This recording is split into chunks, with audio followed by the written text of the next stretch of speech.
ভারত পাকিস্তানের রাজনৈতিক প্রভাব খেলার মাঠে পড়া উচিত নয় বলেছেন ভারতীয় কিংবদন্তি সৌরভ গাঙ্গুলী।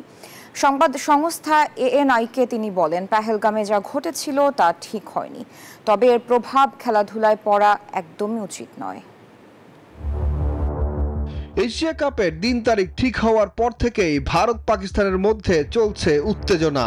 দুই দেশের ক্রিকেটাররা কথা দিয়ে একজন আরেকজনকে ঘায়েল করার প্রতিযোগিতায় নামলেও ভারতীয় কিংবদন্তি সৌরভ গাঙ্গুলী হাঁটছেন ভিন্ন পথে।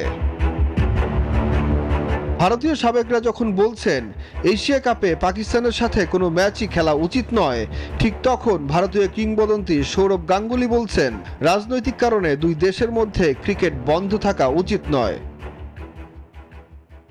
খেলাধুলো এগিয়ে চলুক, পাহেলগাঁয়ে যা হয়েছে তা ঠিক হয়নি, এ ধরনের ঘটনা যেন ভবিষ্যতে না হয় সেটা প্রত্যাশা করি, তবে তার জন্য খেলাধুলো বন্ধ হওয়া উচিত নয়। Gold's Gym across 30+ countries. With over 700+ locations worldwide, train anywhere, belong everywhere. অতীত ভারত সন্ত্রাসবাদের বিরুদ্ধে কড়া অবস্থান নিয়েছে, কিন্তু পাশাপাশি খেলাধুলাও চলুক। 9 সেপ্টেম্বর থেকে আরব আমিরাতে শুরু হবে এশিয়া কাপ। ভারত ও পাকিস্তান পড়েছে একই গ্রুপে।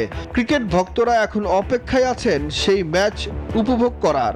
তবে সামাজিক যোগাযোগ মাধ্যম এক্স হ্যান্ডেলের তৃণমূল সর্বভারতীয় সাধারণ সম্পাদক অভিষেক বন্দ্যোপাধ্যায় বলেন, খেলার মাঠে নয়, ভারত পাকিস্তানের দেখা হওয়া উচিত শুধু যুদ্ধক্ষেত্রে। একটা দেশ আমাদের বিরুদ্ধে ছায়া যুদ্ধ চালায়, তখন কোনো নিরপেক্ষ ময়দান বলে কিছু থাকে না। শহীদদের রক্ত কোনো ক্রিকেট পিচের ঘাসে ধুয়ে ফেলা যায় না। আমাদের তেরঙ্গা উড়ে চলে ব্যাট বলের জন্য নয়, ভারতীয় সেনার অতুল সাহস আর আত্মবলিদানের জন্য। যতই কথার লড়াই চলুক, এশিয়া কাপে আবারও মুখোমুখি হবে ভারত পাকিস্তান, বিশ্বাস সাধারণ ক্রিকেট ভক্তদের। সুখন সরকার, নিউজ 24।